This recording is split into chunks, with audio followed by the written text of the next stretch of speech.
Assalamualaikum warahmatullahi wabarakatuh. Nahmaduhu wa nusolli ala rasulil karim wa ala alihi wa sahbihi ajmain amma ba'du. Oke, teman-teman semua dari Sabang sampai Merauke, dari Malaysia hingga Andalusia, dimanapun Anda berada. Masih banyak umat Islam yang nggak paham apa beda bunga dan bagi hasil. Termasuk teman-teman di YouTube juga, yang WhatsApp juga banyak. Apa sih bedanya? Saya sudah jelaskan kemarin kurang lebih 10 menit, ternyata banyak yang belum mudeng juga. Sama aja kah gitu kan? Karena entah sedang ngantuk mungkin atau belum konsentrasi, saya berikan penjelasan tambahan.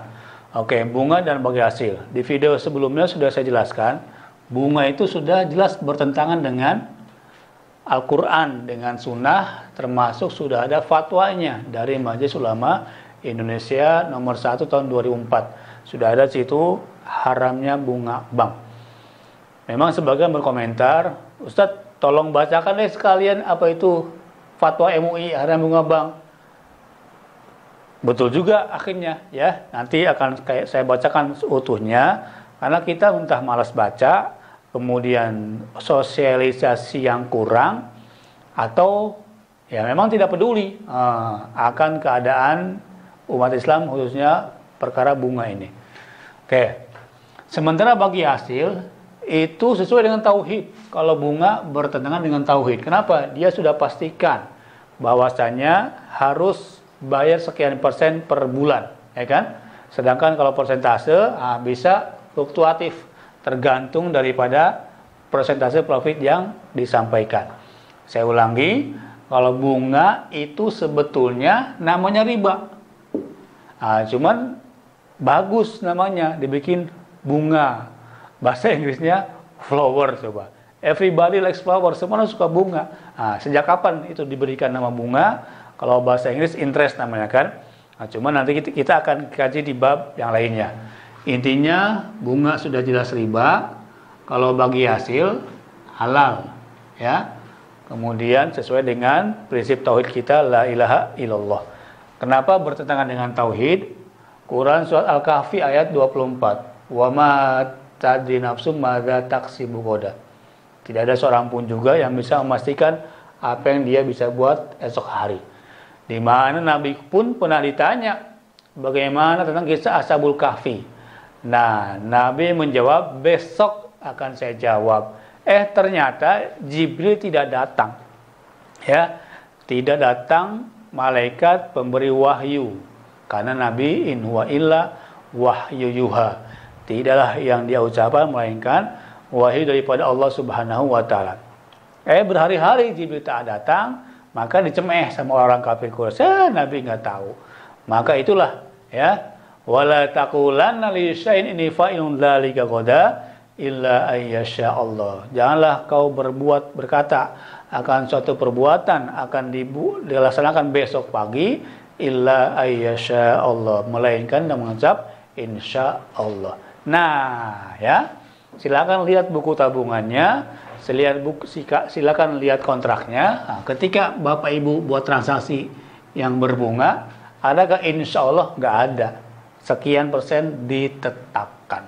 Tapi kalau akad yang syariah, ada bismillah, ada insya Allahnya.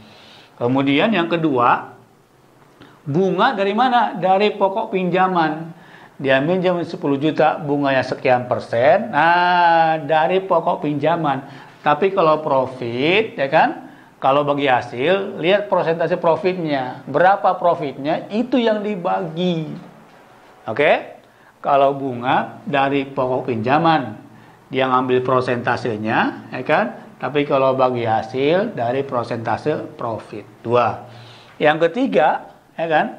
Kalau bunga, dia tidak tergantung kinerja usaha. Minjemin 10 juta, bayar sekian bulan, kemudian bunga sekian persen, Anda untung atau rugi, bayar. Minta jaminan. Ya kan? Sebulan ditegur, 2 bulan udah hati-hati, ya kan? Udah didatangi, Anda 2 bulan tidak bayar. Bulan ketiga, diambil jaminannya, ditarik. Dia tidak nanya untung atau tidak untung bisnisnya, pokoknya bayar. Kemudian diambil, ditarik, Di sini muncul kezoliman, ya kan? Ada yang dulu-dulu ditarik paksa, kemudian diancam, diteror. Nah, di sinilah, ya.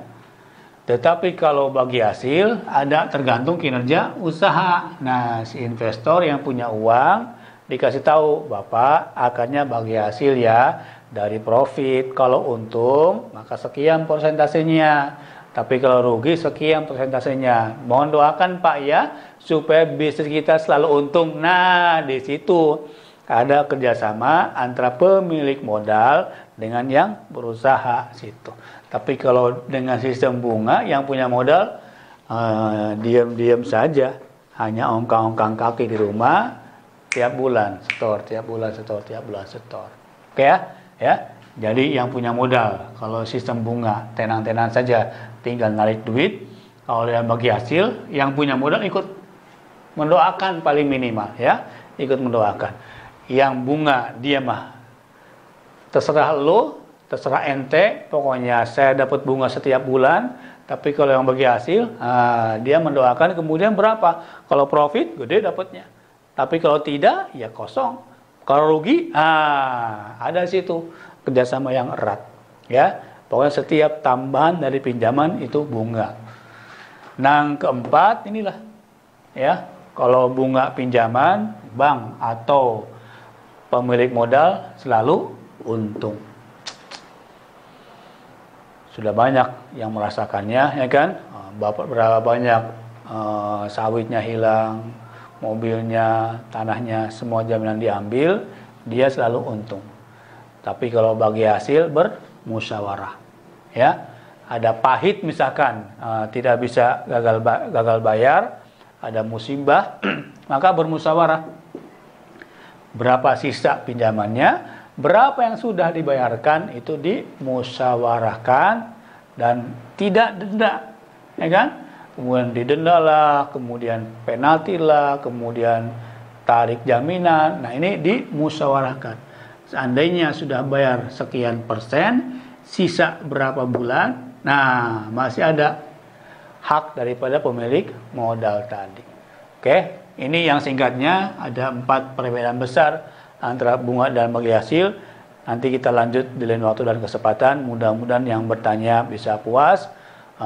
Kemudian silakan hubungi dan kalau ada pertanyaan, tambahan, silakan tulis di kolom komentar. Insya Allah kalau saya mampu saya akan jawab. Kalau tidak saya akan belajar kembali, tanya kepada guru-guru yang berikutnya. Oke, terima kasih. Subhanallah, subhanakallahumma bihamdika, asyhadu an la ilaha illa anta, astaghfiruka wa atubu ilaik. Tetap belajar dan tinggalkan riba. Assalamualaikum warahmatullahi wabarakatuh.